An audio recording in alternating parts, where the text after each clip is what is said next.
जादुई केक का पेड़। जौनपुर नामक गांव में सीमा नाम की एक लड़की अपनी दादी के साथ रहा करती थी। सीमा के बचपन में ही उसके माता पिता की मृत्यु हो जाती है। तब से सीमा की दादी सीमा की देखभाल करती है। वो दोनों बहुत गरीब होते हैं। सीमा की दादी लोगों के घरों में काम करके जो पैसे कमाती, उन्हीं से उनका घर का खर्चा बड़ी मुश्किल से चल पाता था। गरीब होने की वजह से सीमा ना तो अच्छे कपड़े पहन पाती और ना ही अच्छे स्कूल में पढ़ पाती थी।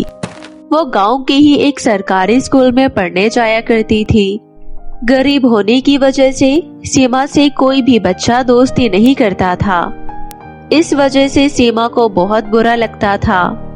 एक दिन जब सीमा अपने घर के बाहर खेल रही होती है, तभी उसे उसके पड़ोस में रहने वाली दो लड़कियां रानी और रिया दिखाई देती है।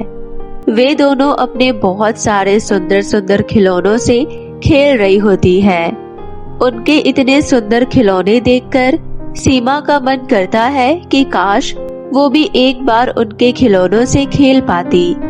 ये सोचकर वो उन दोनों के पास जाती है और उनसे कहती है, रानी, क्या तुम दोनों बस एक बार मुझे अपने इन खिलौनों से खेलने दोगी? रानी सीमा को उसकी बात का जवाब देने की बजाय रिया से कहती है, देखो तो रिया, इस गरीब लड़की को हमारे इन महंगे महंगे खिलौनों से खेलना है। इसको पता भी है कि ये खिलौने कहाँ से आते हैं? पूछो तो जरा इससे, और ये कितने महंगे होते हैं। देखो सीमा, तुम कोई मेरे दोस्त तो हो नहीं। वो तो तुम्हारी दादी मेरे घर पर काम करने के लिए आती है। सिर्फ इसलिए मैं कभी कभार तुमसे बात कर लेती हूँ। लेकिन रानी मेरी जैसे नहीं है, वो गरीब लोगों से बात तक नहीं करती। और तुम्हें पता भी है, इसके पिताजी ये खिलौने विदेशों से मंगाते हैं, जिनकी कीमत तुम्हारे पूरे घर के खर्चे से भी ज्यादा है। इसलिए तुम इसके खिलौनों से दूर ही रहो तो अच्छा है, क्योंकि अगर एक भी खिलौना टूट गया तो तुम्हारी दादी के साथ साथ तुम्हें भी दूसरों के घर पर काम करना पड़ेगा। रिया के मुंह से अपनी तारीफ सुनकर रानी के भाव और भी ज्यादा बढ़ जाते हैं और वो सीमा को सुनाते हुए कहती है, अरे ओ गरीब लड़की, तो मेरे महंगे खिलौनों के बारे में तो रिया के मुंह से सुन चुकी है। अब मैं तुझे एक बात और बताती हूँ। कल मेरा बर्थडे है, जो कि मैं बहुत ही ज्यादा धूमधाम से मनाने वाली हूँ। और तुझे पता भी है कि मेरे पिताजी मेरे लिए बहुत ही सुंदर और महंगा केक लेकर आएंगे।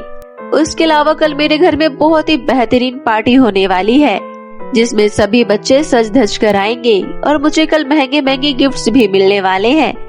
तेरी जैसी गरीब लड़की को भला क्या पता कि बर्थडे क्या होता है, उसमें आने वाला केक क्या होता है और उस केक का स्वाद कैसा होता है।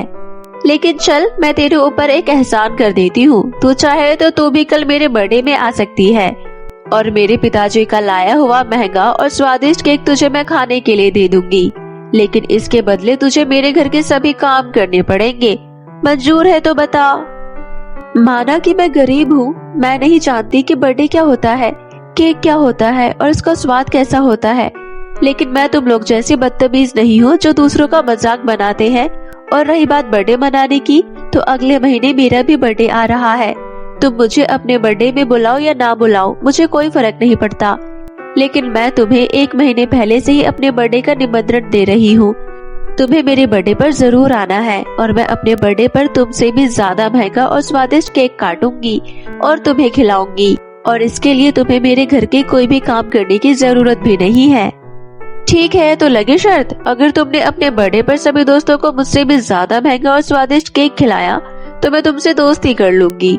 लेकिन अगर तुम ऐसा नहीं कर पाती हो तो उस दिन के बाद से हम में से कोई भी तुमसे बात नहीं करेगा और न ही कभी कोई तुम्हारे साथ खेलेगा।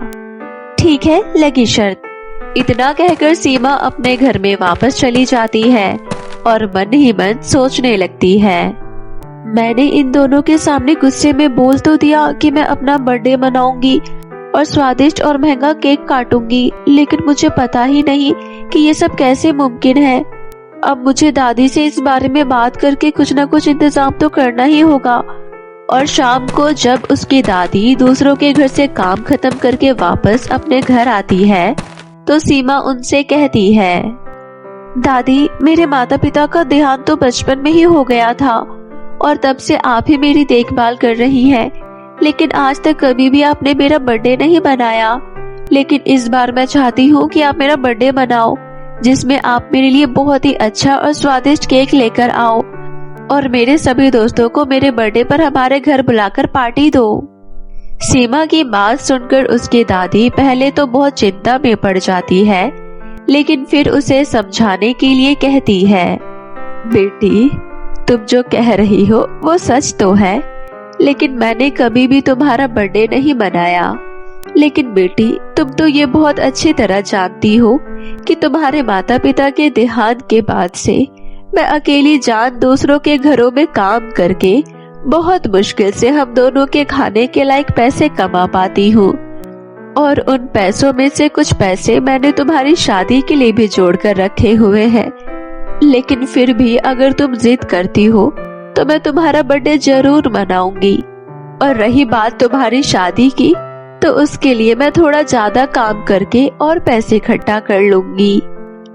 दादी की बात सुनकर सीमा बहुत खुश हो जाती है।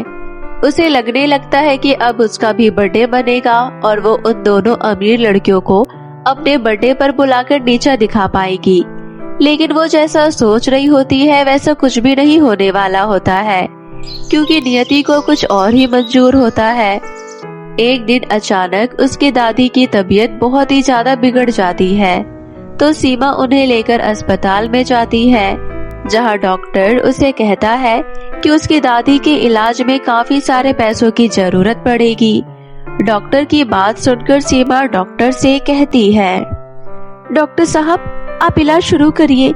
इलाज के लिए जितने भी पैसों की जरूरत होगी मैं आपको दूंगी, लेकिन चाहे जो भी हो जाए मेरी दादी को कुछ नहीं होना चाहिए, क्योंकि उनके अलावा मेरा इस दुनिया में कोई भी नहीं है। सीमा की दादी सीमा को डॉक्टर से ये सारी बातें करते हुए सुन लेती है, जिससे उन्हें बहुत बुरा लगता है कि उनकी वजह से सीमा का बर्थडे एक बार फिर से नहीं मन पाएगा। ये सोचकर वो सीमा से कहती है, सीमा बेटी, तुम मेरे इलाज में सारे पैसे मत खर्च करो। वो पैसे तुम्हें तुम्हारे बर्थडे मनाने में काम आएंगे। मेरी वजह से अगर तुम्हारा बर्थडे नहीं मन पाया तो मैं अपने आप को कभी भी माफ नहीं कर पाऊंगी। नहीं दादी, मैं अपना बर्थडे मनाने के लिए ऐसा बिल्कुल नहीं कर सकती। आज तक मेरा बर्थडे नहीं बना, एक बार और नहीं बनेगा तो उससे कोई भी फर्क नहीं पड़ेगा। लेकिन अगर आपको कुछ हो गया तो मैं एक बार फिर से अनाथ हो जाऊंगी, इसलिए चाहे जो भी हो मैं आपको कुछ भी नहीं होने दूंगी। आप चिंता मत करिए। सीमा की बातें सुनकर उसकी दादी का दिल पसीज जाता है और वो सीमा को अपने गले से लगा लेती है। उसके बाद जब सीमा की दादी का इलाज अच्छी तरह से हो जाता है तो वो दोनों दादी पोती वापस अपने घर आ जाते हैं। घर आने के बाद जब सीमा अगले दिन स्कूल जाने के लिए निकलती है, तभी रास्ते में रानी उससे कहती है, क्या हुआ सीमा, आज तो तुम बहुत दिनों बाद दिखाई दी हो। तुम्हें अपनी लगाई हुई शर्त याद है कि तुम्हें अपने बर्थडे पर हमें बुलाना है और मुझसे भी ज्यादा महंगा और स्वादिष्ट केक तुम्हें सभी दोस्तों को खिलाना है। और अगर तुम ऐसा ना कर पाई तो उस दिन के बाद से कभी हम दोस्तों को अपना चेहरा मत दिखाना। हाँ रानी, मुझे अपनी लगाई हुई शर्त बहुत अच्छे से याद है। कल ही मेरा बर्थडे है, लेकिन मैं अपना बर्थडे नहीं मना पाऊंगी क्योंकि मेरी दादी की तबीयत बहुत ही ज्यादा खराब हो गई है। इसकी वजह से उनके इलाज में हमारी सारी जमा पूंजी खर्च हो गई है, इसलिए मैं अपना बर्थडे नहीं मना रही हूँ। और रही बात कल की, तो कल से मैं तुम लोगों से कभी बात नहीं करूंगी और न ही कभी तुम्हारे साथ खेलने के लिए आऊंगी। रानी से ये सारी बातें कहकर सीमा रोते हुए अपने घर की तरफ चल देती है, लेकिन उसको मन ही मन इतना बुरा लग रहा होता है कि वो रास्ते में एक पेड़ के नीचे बैठकर रोने लगती है और कहती है, काश आज अगर मेरे माता पिता जिंदा होते तो ये दिन मुझे कभी नहीं देखना पड़ता। कोई भी मुझे गरीब कहकर ना चढ़ाता और मैं अपना बर्थडे भी हर साल मना पाती। सीमा उस उधेड़-बुन में लगी ही होती है कि अचानक उसकी नजर पास के एक तालाब पर पड़ती है। वो देखती है कि एक बकरी का बच्चा उस तालाब में डूबने वाला है, तो वो भागकर उस तालाब में कूद जाती है और उसमें से बकरी के बच्चे को सही सलामत तालाब के बाहर निकाल कर ले आती है। परंतु जैसे ही वो बकरी का बच्चा तालाब से बाहर आता है, वो एक जादूगर में बदल जाता है और सीमा से कहता है, बेटी तुम बहुत नेक हो। अगर आज तुम मुझे ना बचाती तो मैं इस तालाब में डूबकर मर ही जाता। मुझे बचाने के लिए तुम्हारा बहुत बहुत धन्यवाद। लेकिन आप कौन है? और पहले तो आप एक बकरी का बच्चा थे, लेकिन तालाब से बाहर आते ही आप जादूगर में कैसे बदल गए, मुझे बताइए। बेटी मैं एक जादूगर ही हूँ। कुछ साल पहले मुझे अपने जादूगर होने का घमंड हो गया था, जिसकी वजह से मैंने कुछ ऐसे जादू कर दिए थे जो दूसरों को तकलीफ देते थे। इसलिए मुझे एक दूसरे जादूगर ने बकरी का बच्चा बना दिया था और वही बनकर मैं कई सालों से घूम रहा हूँ। और जादूगर ने मुझे ये श्राप दिया था कि जब तक कोई साफ दिल की लड़की मेरी मदद नहीं करेगी तब तक मैं बकरी का बच्चा ही बना रहूंगा। और जिस दिन किसी भी नेक बच्चे ने मेरी मदद की उसी दिन मैं वापस से जादूगर में बदल जाऊंगा। इसलिए जब आज तुमने मुझे डूबने से बचाया तो मैं वापस से जादूगर बन गया। ऐसा करके तुमने मेरे ऊपर बहुत बड़ा एहसान किया है और मैं तुम्हारे किए हुए इस एहसान का कर चुकाना चाहता हूँ। मुझे बताओ, अगर तुम्हें कोई परेशानी है तो मैं उसे चुटकी बजाते ही ठीक कर दूंगा।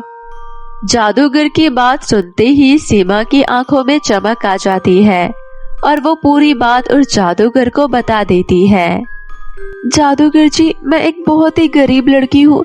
जब मैं बहुत छोटी थी तभी मेरे माता पिता का देहांत हो गया था और तब से लेकर मैं अपनी दादी के साथ ही रह रही हूँ। मेरी दादी दूसरों के घरों का काम करके जो भी पैसे कमाती है उन्हीं से हमारे घर का खर्चा चलता है। मैंने बचपन से आज तक कभी भी अपना जन्मदिन नहीं मनाया, जबकि मेरे सारे दोस्त हर साल अपना जन्मदिन मनाते हैं। लेकिन एक दिन बातों बातों में मेरी अपने दोस्तों के साथ शर्त लगी कि इस बार मैं भी अपना जन्मदिन मनाऊंगी। लेकिन कुछ समय पहले दादी की तबीयत खराब होने की वजह से हमारे जमा किए हुए पैसे भी खर्च हो गए और अब मैं अपना जन्मदिन नहीं मना पा रही हूँ, जिसकी वजह से मेरे दोस्त आज के बाद मुझसे कभी भी बात नहीं करेंगे और न ही मुझे अपने साथ खेलने देंगे। बस इन्हीं बातों की वजह से मैं थोड़ी सी परेशान हूँ। इतनी छोटी सी बात, ये तो मैं चुटकी बजाते ही ठीक कर दूंगा।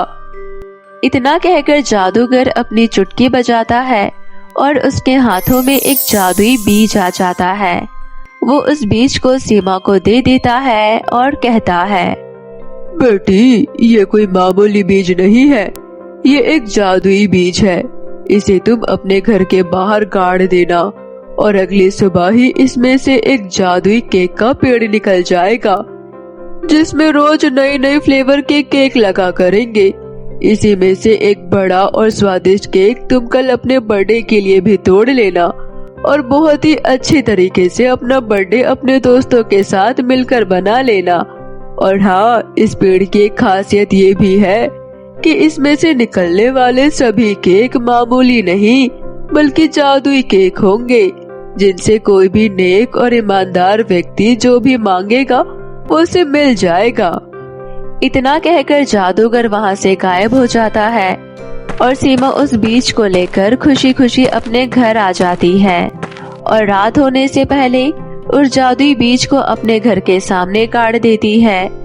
अगले दिन जब वो सुबह सोकर उठती है तो देखती है कि उसके घर के बाहर वो जादुई केक का पेड़ उग चुका होता है, जिसमें बहुत ही बड़े बड़े स्वादिष्ट और अलग अलग फ्लेवर के केक लगे होते हैं। उनमें से वो अपने जन्मदिन के लिए एक बड़ा और टेस्टी सा गोल्डन फ्लेवर वाला केक तोड़ लेती है और उसके बाद वो रिया, रानी और अपने सभी दोस्तों को अपने बर्थडे पर बुलाने के लिए उनके घर जाती है। वो रानी के घर जाकर रानी से कहती है, रानी और रिया, तुम्हें तो याद ही है कि आज मेरा जन्मदिन है। मैंने अपने जन्मदिन के लिए बहुत अच्छी व्यवस्था कर रखी है, जिसमें एक बड़ा और स्वादिष्ट गोल्डन फ्लेवर वाला केक आएगा और हम सभी मिलकर बहुत ही अच्छे तरीके से पार्टी करेंगे। तो तुम दोनों शाम को मेरे बर्थडे पर आ जाना। सीमा की बात सुनकर रानी और रिया हैरान हो जाते हैं और फिर रानी रिया से कहती है, इस गरीब के हाथ ऐसा कौन सा जादू लग गया जो ये अपना बर्थडे इतनी धूमधाम से मना रही है। जरूर इसके हाथ कोई हुक्म का इक्का लगा है। हम दोनों को इस बात का पता लगाना होगा। शाम को जब बर्थडे मनाने से पहले सीमा केक के सामने खड़े होकर उससे विनती कर रही होती है तो रानी और रिया सीमा को विनती करते हुए खिड़की से झांक रही होती है। हे जादुई केक, मेरे जन्मदिन के लिए एक सुंदर सी ड्रेस ला कर दो, मेरा घर बड़ा करके अच्छे तरीके से सजा दो और मेरे दोस्तों के लिए खाने पीने की अच्छी सी व्यवस्था कर दो। सीमा के ये कहते ही वो जादुई केक सीमा की विनती पूरी कर देता है। सीमा का घर बहुत ही बड़ा हो जाता है और सुंदर तरीके से सज जाता है। उसके लिए एक सुंदर सी लाल ड्रेस आ जाती है और साथ ही उसके दोस्तों के लिए बहुत सारी खाने पीने की चीजें प्रकट हो जाती है। ये सब देखकर रानी और रिया की आंखें खुली की खुली रह जाती है और उन्हें समझ में आ जाता है कि ये सब इस जादुई केक का जादू है। और ये सोचकर वो दोनों उस केक को चोरी करने के लिए सीमा के घर में घुस जाते हैं और उस जादुई गोल्डन केक को चुरा कर अपने घर चले जाते हैं और उसके सामने हाथ जोड़कर विनती करने लगते हैं। हे जादुई केक, मेरा घर उस गरीब सीमा के घर से और बड़ा कर दो और उससे भी ज्यादा अच्छे तरीके से सजा दो ताकि मैं एक बार फिर से उसे नीचा दिखा सकूं।